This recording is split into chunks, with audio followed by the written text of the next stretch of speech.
Good morning students. मैं हरजिंदर पाल सिंह आज एक नया वीडियो नए टॉपिक के साथ आया हूं और मेरा जो नया वीडियो है उस टॉपिक का नाम है टाइप्स ऑफ वेल्डिंग।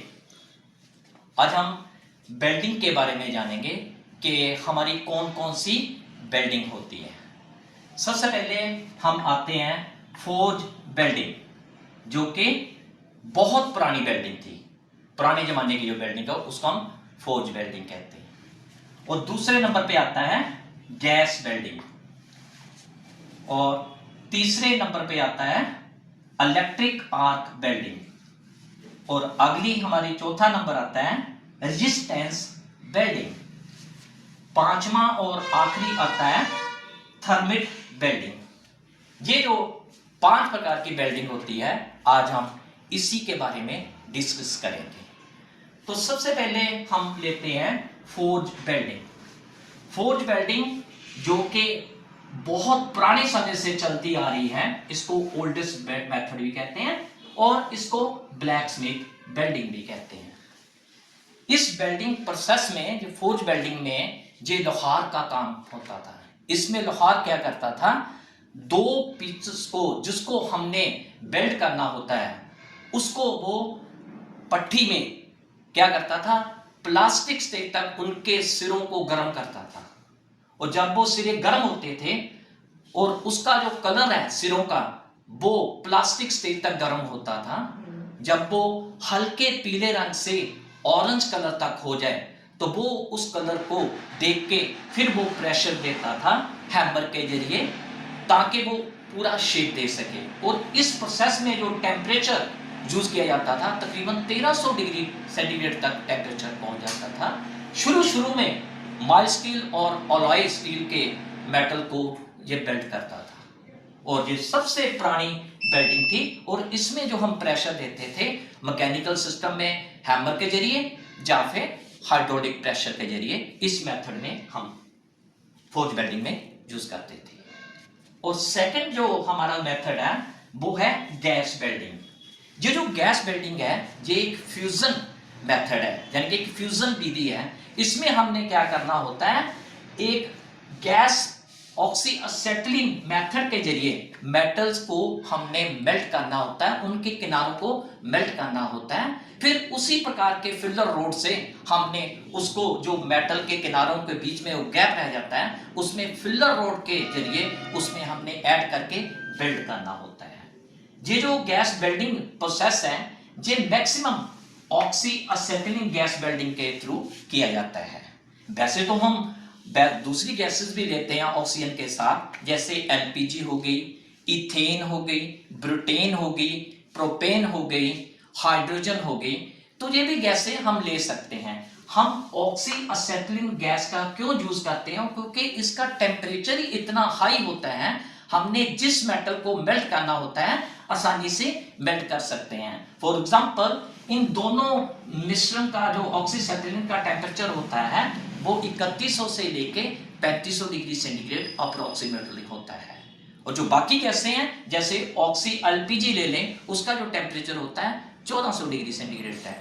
ऑक्सी जो इथेन का होता है वो 1800 होता है, ऑक्सी ब्यूटेन का 2200, ऑक्सी हाइड्रोजन का 2800।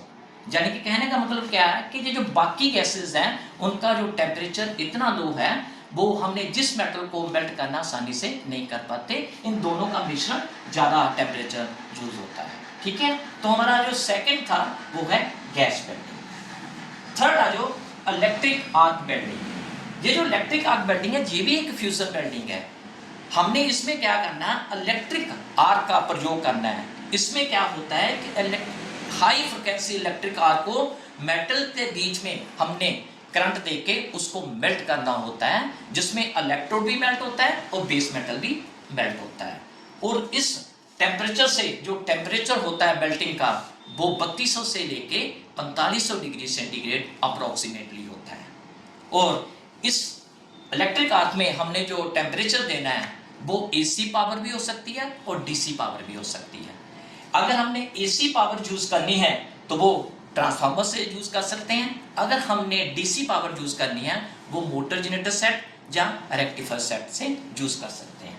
इस मेथड में हमने क्या करना कि कोई भी हमने जब पावर यूज करनी है उसका एक सिरा हमने इलेक्ट्रोड होल्डर से लगाना है और दूसरा सिरा हमने बेस मेटल के ऊपर लगाना है, जब वेल्डिंग टेबल के ऊपर लगाना है जिसके ऊपर हमने वेल्डिंग करनी है।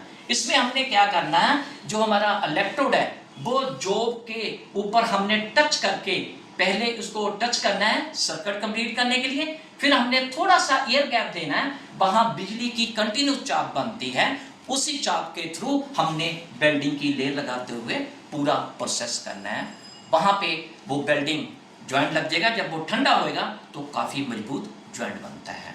और इस इलेक्ट्रिक कार वेल्डिंग में जो हमारे मेथड होते हैं वो कौन कौन से होते हैं, और एक तो सबसे पहले मेथड होता है कार्बन आर्क वेल्डिंग, दूसरा होता है मेटेलिक आर्क वेल्डिंग, तीसरा होता है इनर्ट गैस आर्क वेल्डिंग, चौथा होता है सबमर्ज्ड आर्क वेल्डिंग, और पांचवा और आखिरी होता है एटॉमिक हाइड्रोजन आर्क वेल्डिंग।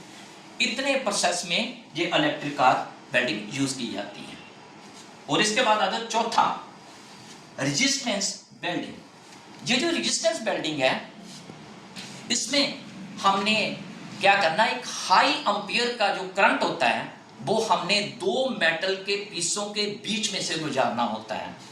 जब इतना हाई टेम्परेचर का जो प्रेशर है, जो टेम्परेचर है, वो जब मेटल के बीच में गुजरता है तो वहां पे प्लास्टिक स्टेज तक वो गर्म हो जाता है, उसको हम रेजिस्टेंस कहते हैं। इस मेथड में क्या होता है कि हमने दो पीस को ओवरलैप करना होता है। बस रेजिस्टेंस वेल्डिंग में एक चीज का ध्यान रखना है कि हमने दो पीसों को ओवरलैप करना है, और जब ओवरलैप कर लिया है तो हमने फिर जब वेल्डिंग करनी है तो पावर वो जो यूज करते हैं वो एसी हम स्टेप डाउन ट्रांसफार्मर यूज करते हैं। उस ट्रांसफार्मर हम क्यों यूज करते हैं, क्योंकि इस रेजिस्टेंस वेल्डिंग में लो वोल्टेज और हाई एम्पियर का करंट यूज होता है। वोल्टेज कितनी होती है 10 से 25 वोल्टेज, और हाई एम्पियर का करंट कितना होता है 3000 से लेके 1 लाख के बीच अप्रोक्सीमेटली होता है। रेजिस्टेंस वेल्डिंग में जब हमने वेल्डिंग करनी है तो हमने क्या करना, जब दो इलेक्ट्रोड के बीच में पीस को रखा है ओवरलैप करके, जब ज्वाइंट लगाना तो नीचे एक पडल स्विच होता है जिसके प्रेशर से उन दोनों इलेक्ट्रोडों को हमने जब जोड़ना है तो वहां पे वो टंका लग जाता है। और रेजिस्टेंस वेल्डिंग के जो ग्रुप कौन से होते हैं, इसमें स्पॉट वेल्डिंग भी होती है, सीम वेल्डिंग भी होती है, बट वेल्डिंग भी होती है, फ्लैश वेल्डिंग भी होती है, प्रोजेक्शन वेल्डिंग भी होती है, और परक्यूजन वेल्डिंग भी होती है, जो रेजिस्टेंस वेल्डिंग के ग्रुप में आता है। और लास्ट जो हमारा आ गया थर्मिट वेल्डिंग। ये जो थर्मिट वेल्डिंग है ये थर्माइट शब्द से लिया गया है। थर्माइट जो होता है वो एल्युमिनियम प्लस आयरन ऑक्साइड का मिश्रण होता है।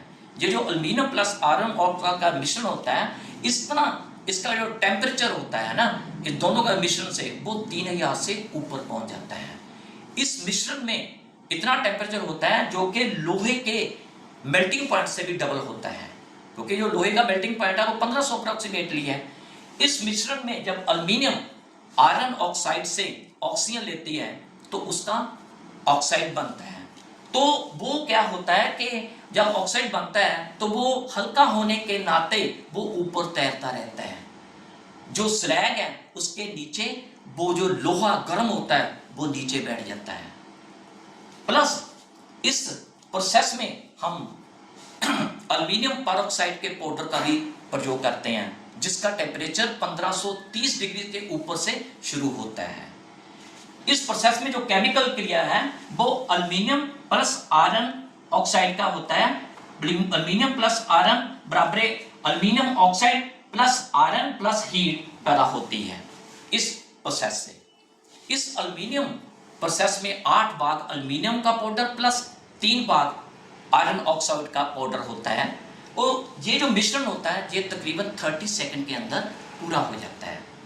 और ये जो थर्मिट वेल्डिंग है ये कहाँ पे यूज होती है, मैक्सिमम रेलवे ट्रैक यूज करने के लिए, या रोलर बेल्ड करने के लिए, जब बड़ी बड़ी शाफ्टों को बेल्ड करने के लिए, जब कास्टिंग के जितने भी हमने पोजे बनाए होते हैं उनको मरम्मत करने के लिए, जब उनको बेल्ड करने के लिए ये थर्मिट वेल्डिंग यूज की जाती है। तो बेटे आज का था ये टॉपिक टाइप्स ऑफ वेल्डिंग के बारे में। ये आपको कैसा लगा, आपने लाइक शेयर और कमेंट्स देने हैं, सब्सक्राइब भी करना है। Thank you very much.